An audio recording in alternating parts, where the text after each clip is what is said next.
Roma, pasal 9. Aku mengatakan kebenaran dalam Kristus. Aku tidak berdusta.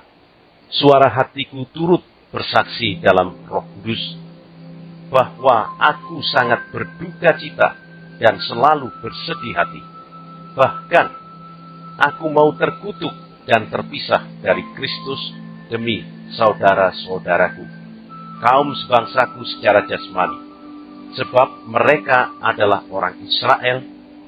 Mereka telah diangkat menjadi anak, dan mereka telah menerima kemuliaan, dan perjanjian-perjanjian, dan hukum Taurat, dan ibadah, dan janji-janji. Mereka adalah keturunan bapa-bapa leluhur, yang menurunkan Mesias dalam keadaannya sebagai manusia, yang ada di atas segala sesuatu. Ia adalah Allah yang harus dipuji sampai selama-lamanya. Amin. Akan tetapi firman Allah tidak mungkin gagal. Sebab tidak semua orang yang berasal dari Israel adalah orang Israel. Dan juga tidak semua yang terhitung keturunan Abraham adalah anak Abraham. Tetapi yang berasal dari Ishak yang akan disebut keturunanmu. Artinya, bukan anak-anak menurut daging adalah anak-anak Allah, tetapi anak-anak perjanjian yang disebut keturunan yang benar. Sebab firman ini mengandung janji, pada waktu seperti inilah aku akan datang, dan Sarah akan mempunyai seorang anak laki-laki. Tetapi bukan hanya itu saja. Lebih terang lagi ialah Ribka yang mengandung dari satu orang, yaitu dari Ishak, bapa leluhur kita. Sebab waktu anak-anak itu belum dilahirkan dan belum melakukan yang baik atau yang jahat, supaya rencana Allah tentang pemilihannya diteguhkan, bukan berdasarkan perbuatan, tetapi berdasarkan panggilannya. Dikatakan kepada Ribka, anak yang tua akan menjadi hamba anak yang muda. Seperti ada tertulis, aku mengasihi Yakub, tetapi membenci Esau. Jika demikian, apakah yang hendak kita katakan? Apakah Allah tidak adil? Mustahil. Sebab ia berfirman kepada Musa, aku akan menaruh belas kasihan. Kepada siapa aku mau menaruh belas kasihan? Dan aku akan bermurah hati. Kepada siapa aku mau bermurah hati? Jadi, hal itu tidak tergantung pada kehendak orang atau usaha orang, tetapi kepada kemurahan hati Allah. Sebab kitab suci berkata kepada Firaun, itulah sebabnya aku membangkitkan engkau, yaitu supaya aku memperlihatkan kuasaku di dalam engkau, dan supaya namaku dimasyhurkan di seluruh bumi. Jadi, ia menaruh belas kasihan kepada siapa yang dikehendakinya, dan ia menegarkan hati siapa yang dikehendakinya. Sekarang kamu akan berkata kepadaku, jika demikian, apalagi yang masih disalahkannya? Sebab siapa yang menentang kehendaknya? Siapakah kamu, hai manusia? Maka kamu membantah Allah? Dapatkah yang dibentuk berkata kepada yang membentuknya, mengapakah engkau membentuk aku demikian? Apakah tukang periuk tidak mempunyai hak atas tanah liatnya, untuk membuat dari gumpal yang sama suatu benda untuk dipakai guna tujuan yang mulia, dan suatu benda lain untuk dipakai guna tujuan yang biasa?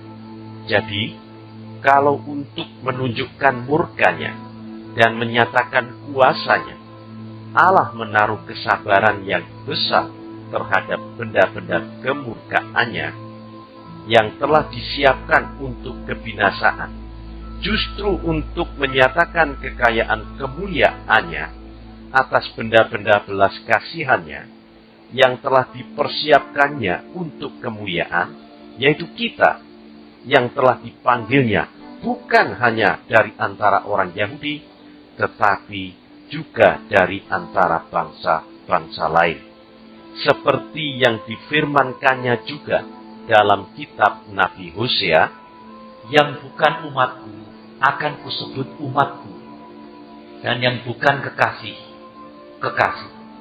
Dan di tempat di mana akan dikatakan kepada mereka, kamu ini bukanlah umatku, di sana akan dikatakan kepada mereka, anak-anak Allah yang hidup.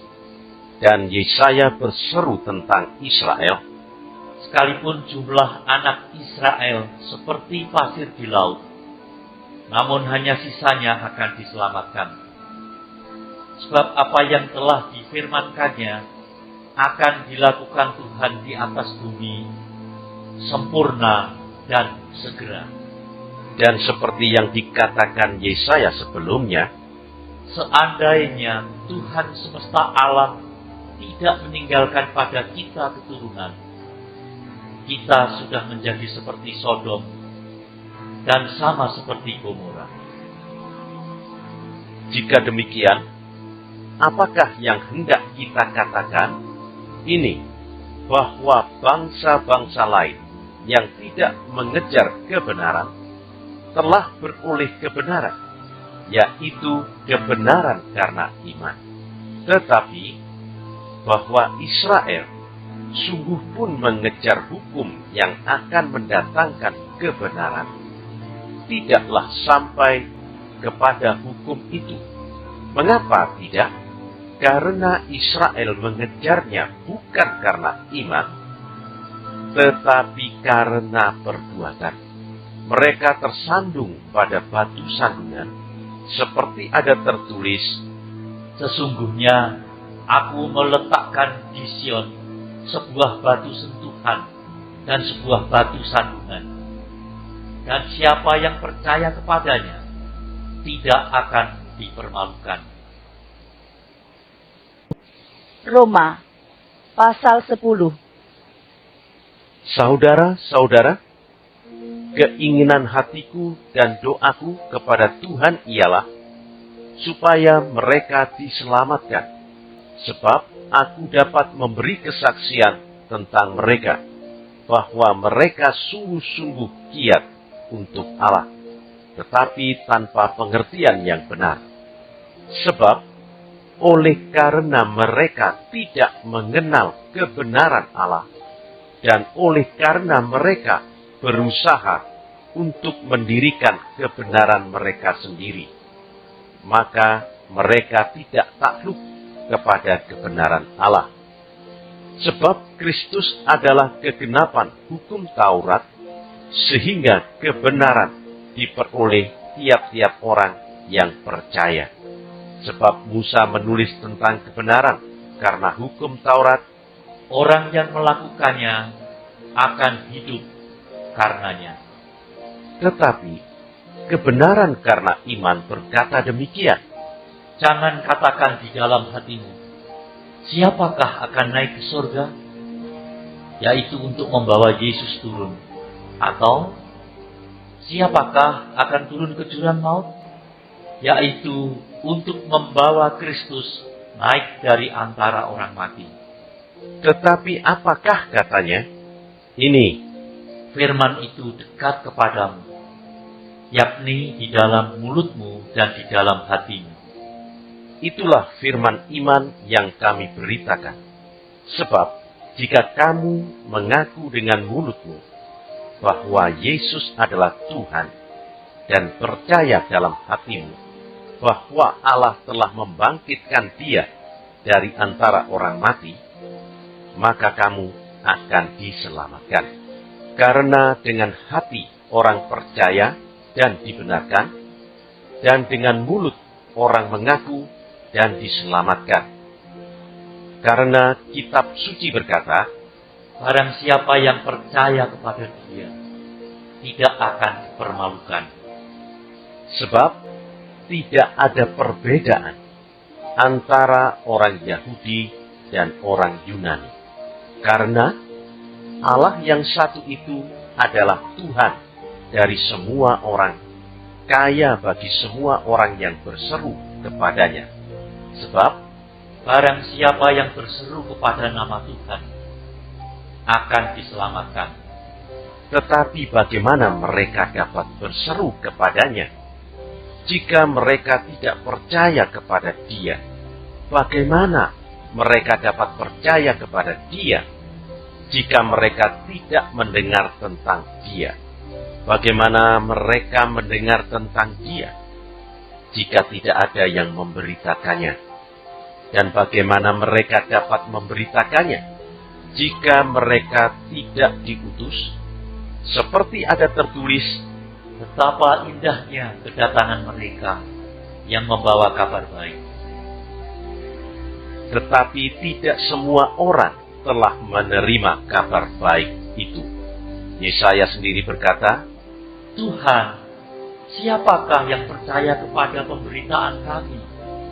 jadi iman timbul dari pendengaran, dan pendengaran oleh firman Kristus. Tetapi aku bertanya, adakah mereka tidak mendengarnya? Memang mereka telah mendengarnya. Suara mereka sampai ke seluruh dunia, dan perkataan mereka sampai ke ujung bumi. Tetapi aku bertanya, adakah Israel menanggapnya? Pertama-tama Musa berkata, Aku menjadikan kamu cemburu terhadap orang-orang yang bukan umat, dan membangkitkan amarahmu terhadap bangsa yang bebal. dan dengan berani Yesaya mengatakan, Aku telah berkenan ditemukan mereka yang tidak mencari aku. Aku telah menampakkan diri kepada mereka yang tidak menanyakan aku. tetapi tentang Israel, ia berkata, Sepanjang hari aku telah mengulurkan tanganku kepada bangsa yang tidak taat dan yang membantah. Roma pasal 11. maka aku bertanya, adakah Allah mungkin telah menolak umatnya? Sekali-kali tidak. Karena aku sendiri pun orang Israel dari keturunan Abraham, dari suku Benyamin. Allah tidak menolak umatnya yang dipilihnya. Ataukah kamu tidak tahu apa yang dikatakan kitab suci tentang Elia waktu ia mengadukan Israel kepada Allah? Tuhan, nabi-nabimu telah mereka bunuh. Mezbah-mezbahmu telah mereka runtuhkan. Hanya aku seorang dirilah yang masih hidup, dan mereka ingin mencabut nyawaku. Tetapi bagaimanakah firman Allah kepadanya? Aku masih meninggalkan 7.000 orang bagiku, yang tidak pernah sujud menyembah Baal. Demikian juga pada waktu ini ada tinggal suatu sisa menurut pilihan kasih karunia. Tetapi jika hal itu terjadi karena kasih karunia, maka bukan lagi karena perbuatan. Sebab jika tidak demikian, maka kasih karunia itu bukan lagi kasih karunia. Jadi bagaimana? Israel tidak memperoleh apa yang dikejarnya. Tetapi orang-orang yang terpilih telah memperolehnya. Dan orang-orang yang lain telah tegar hatinya. Seperti ada tertulis, Allah membuat mereka tidur nyenyak, memberikan mata untuk tidak melihat, dan telinga untuk tidak mendengar, sampai kepada hari sekarang ini. dan Daud berkata, Biarlah jamuan mereka menjadi jerat dan perangkap, penyesatan dan pembalasan bagi mereka. Dan biarlah mata mereka menjadi gelap, sehingga mereka tidak melihat, dan buatlah punggung mereka terus-menerus membungkuk. maka aku bertanya, adakah mereka tersandung dan harus jatuh? Sekali-kali tidak. Tetapi oleh pelanggaran mereka, keselamatan telah sampai kepada bangsa-bangsa lain, supaya membuat mereka cemburu. Sebab jika pelanggaran mereka berarti kekayaan bagi dunia, dan kekurangan mereka kekayaan bagi bangsa-bangsa lain, terlebih-lebih lagi kesempurnaan mereka. Aku berkata kepada kamu, hai bangsa-bangsa bukan Yahudi, justru karena aku adalah rasul untuk bangsa-bangsa bukan Yahudi, aku menganggap hal itu kemuliaan pelayananku, yaitu kalau aku dapat membangkitkan cemburu di dalam hati kaum sebangsaku menurut daging, dan dapat menyelamatkan beberapa orang dari mereka. Sebab jika penolakan mereka berarti perdamaian bagi dunia, dapatkah penerimaan mereka mempunyai arti lain daripada hidup dari antara orang mati? Jikalau roti sulung adalah kudus, maka seluruh adonan juga kudus.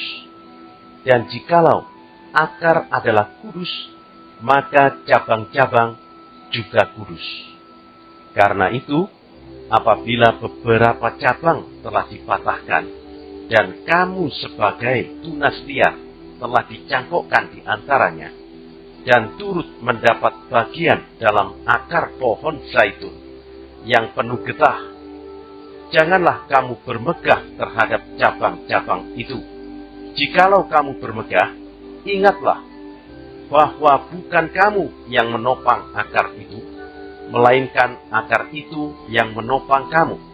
Mungkin kamu akan berkata, ada cabang-cabang yang dipatahkan, supaya aku dicangkokkan di antaranya sebagai tunas. Baiklah, mereka dipatahkan karena ketidakpercayaan mereka, dan kamu tegak tercacak karena iman. Janganlah kamu sombong, tetapi takutlah. Sebab kalau Allah tidak menyayangkan cabang-cabang asli, Ia juga tidak akan menyayangkan kamu. Sebab itu, perhatikanlah kemurahan Allah dan juga kekerasannya, yaitu kekerasan atas orang-orang yang telah jatuh. Tetapi atas kamu kemurahannya, yaitu jika kamu tetap dalam kemurahannya. Jika tidak, kamu pun akan dipotong juga. Tetapi mereka pun akan dicangkokkan kembali, jika mereka tidak tetap dalam ketidakpercayaan mereka. Sebab Allah berkuasa untuk mencangkokkan mereka kembali. Sebab jika kamu telah dipotong sebagai cabang dari pohon zaitun liar, dan bertentangan dengan keadaanmu itu, kamu telah dicangkokkan pada pohon zaitun sejati. Terlebih lagi mereka ini, yang menurut asal mereka akan dicangkokkan pada pohon zaitun mereka sendiri. Sebab saudara-saudara, supaya kamu jangan menganggap dirimu pandai, aku mau agar kamu mengetahui rahasia ini. Sebagian dari Israel telah menjadi tegar, sampai jumlah yang penuh dari bangsa-bangsa lain telah masuk. Dengan jalan demikian, seluruh Israel akan diselamatkan, seperti ada tertulis, dari Sion akan datang penebus. Ia akan menyingkirkan segala kefasikan daripada Yakub. Dan inilah perjanjianku dengan mereka, apabila aku menghapuskan dosa mereka. Mengenai Injil, mereka adalah seteru Allah oleh karena kamu. Tetapi mengenai pilihan, mereka adalah kekasih Allah oleh karena nenek moyang. Sebab Allah tidak menyesali kasih karunia dan panggilannya. Sebab sama seperti kamu dahulu tidak taat kepada Allah, tetapi sekarang beroleh kemurahan oleh ketidaktaatan mereka, demikian juga mereka sekarang tidak taat, supaya oleh kemurahan yang telah kamu peroleh, mereka juga akan beroleh kemurahan. Sebab Allah telah mengurung semua orang dalam ketidaktaatan, supaya Ia dapat menunjukkan kemurahannya atas mereka semua. Oh, alangkah dalamnya kekayaan, hikmat dan pengetahuan Allah. Sungguh tak terselidiki keputusan-keputusannya, dan sungguh tak terselami jalan-jalannya. Sebab siapakah yang mengetahui pikiran Tuhan? Atau siapakah yang pernah menjadi penasihatnya? Atau siapakah yang pernah memberikan sesuatu kepadanya sehingga ia harus menggantikannya? Sebab segala sesuatu adalah dari Dia, dan oleh Dia, dan kepada Dia. Bagi Dialah kemuliaan sampai selama-lamanya. Bagi warga sorga yang mau dapat pemberitahuan video terbaru, silahkan klik subscribe dan paling penting jangan lupa untuk klik aktifkan loncengnya ya. Warga sorga terkasih, tolong bantu beri saya semangat upload video baru dengan kasih like ya. Ayo warga sorga menjadi berkat bagi orang lain dengan membagikan video ini ya. Tuhan Yesus Kristus memberkati kita warga sorga. Amin. Ingat, dalam kitab Filipi 3 ayat 20 tertulis firman Tuhan, karena kewargaan kita adalah di dalam sorga, dan dari situ juga kita menantikan Tuhan Yesus Kristus sebagai juru selamat.